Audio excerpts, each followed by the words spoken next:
random shit that goes through my head on a day-to-day basis. So I'm working the other day. I noticed that one product has a registered trademark and another from the same supplier doesn't. What's a registered trademark? That's the little circled R, the copyright circled C, or the TM. And I got to thinking about it, and I was like, huh, that's weird. You know, why only have it on, why not have it on everything?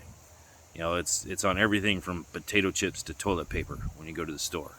That little R or the little C, or, you know, it's on everything for the most part. But I've noticed that lately, you know, there are some things that don't have it. Why is that? So I called up a buddy. He's a supplier. We had this conversation, you know, and he was like, you know, we've had this conversation back and forth with marketing, and they seem to be of the mind that it's not really that relevant. You know, I mean, why have it? I mean, my thoughts were that, you know, why have it? Yeah, that's a good question. Why would you have it? So, in my opinion, there's a couple of factors here that I think that every manufacturer should look into when their marketing team says, why bother? Well, layers of protection, identity. You know, how do you validate what a genuine product is if you don't have something to go off of? Yeah, the registered trademark is, you know, your trademark's registered regardless whether you have the little R or not.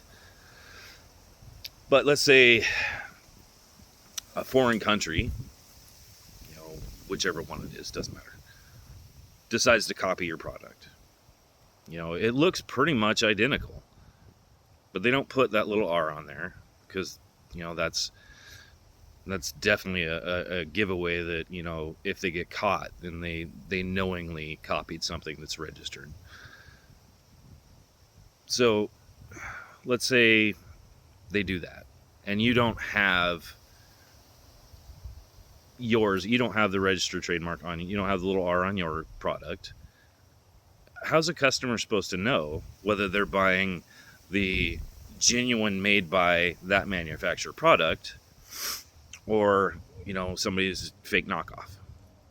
You know, and then let's get into the legal side. You know, let's say it's I don't know, something that's safety rated, you know, UL, NFPA, whatever. Let's say your product is tested and rated for, you know, those things. Somebody buys the knockoff. It's not made with the same proprietary processes or even materials, and it fails. Somebody gets hurt. Somebody gets sued. They're going to come after you because your name's on it. But how do you prove that somebody else copied your product and used it? And that's what failed, not yours. I mean, it's not like you can't prove that it's not yours, you know, through the material testing, whatever. But it's a lot easier when you can say, hey, look, there's my circled R.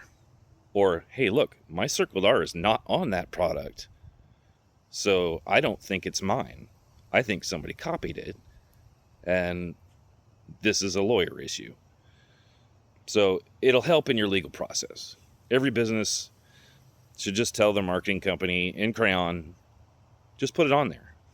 It's a layer of protection that costs you pretty much nothing. And it helps your customers identify what a real product is. You know, keep the revenue coming into the genuine product, not some foreign entity who's going to make a quick buck off of copying your shit. You know, that was pretty much the conversation we had. You know, I don't know, maybe it's my ADD brain or whatever acronym you want to fucking put to it, but I think of random shit and then I can't stop thinking about it until I work it through and either post it on social media or talk to somebody about it. So, you know, have a good day, everybody. Just kind of stay safe out there because there's shitloads of entities out there trying to screw people over. But Just my random thought of the day.